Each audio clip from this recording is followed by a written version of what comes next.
spot ఇక చెప్పలే కాంగ్రెస్ లో ఏమైతున్నది తుఫాన్ వస్తున్నది కాంగ్రెస్ లో ఏమైపోతున్నది అలజడులు వస్తున్నాయి కాంగ్రెస్ లో ఏం జరగబోతుంది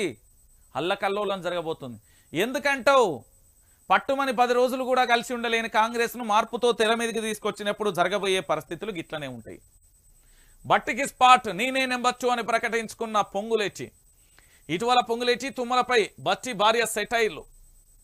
పారాచూట్ లీడర్లకు ఎమ్మెల్యే మంత్రి పదవులే ఎక్కువ ఖమ్మంలో నేనే ఉంటానంటూ మల్లు నందిని ప్రకటన దీంతో బట్టికి కౌంటర్ ఇచ్చిన మంత్రి పొంగులేటి రేవంత్ రెడ్డి తర్వాత నేనే నెంబర్ 2 అంటూ ప్రకటన భార్యకు ఎంపీ టికెట్ ఆశిస్తున్న బచ్చికి రేవంత్ సెగ బట్టిపై సోషల్ మీడియాలో ఓ సామాజిక వర్గం దాడి అంతా వాళ్ళ పనే అంటున్న బచ్చి వర్గం ఖమ్మం కాంగ్రెస్ ను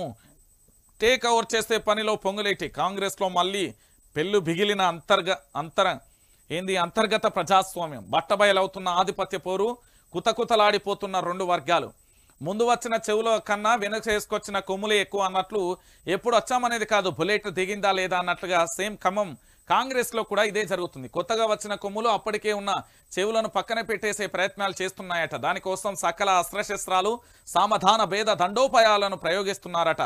ప్రస్తుతం ఖమ్మం కాంగ్రెస్ లో జరుగుతున్న తతంగం ఇది పాత నేతలకు పొంగులేటి కొత్తలో అంతా తమ చేతిలోకి తీసుకునే ప్రయత్నం చేస్తున్నారట దీంతో ఖమ్మం పాత వర్సెస్ కొత్త ఫైటింగ్ గల్లీలు సోషల్ మీడియా దాటి పబ్లిక్ మీటింగ్ల దాకా వచ్చింది అనేది ప్రధానంగా కూడా చర్చనీయాంశం ఎందుకు అంటే పొంగులేటి శ్రీనివాసరెడ్డి దగ్గర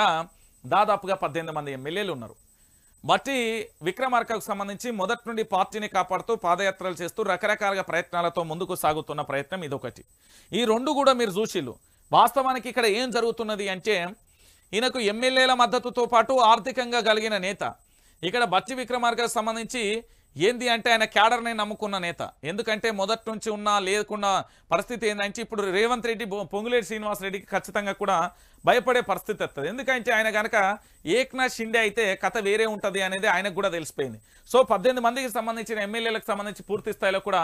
ఏం జరుగుతున్నది అని మీరు చూసిలు కదా ఇది కాంగ్రెస్ లో కల్లోలం జరుగుతున్నది అనే అంశాన్ని కూడా మీరు గుర్తుపెట్టుకోవాల్సిన బాధ్యత ఉంది ఈ రోజు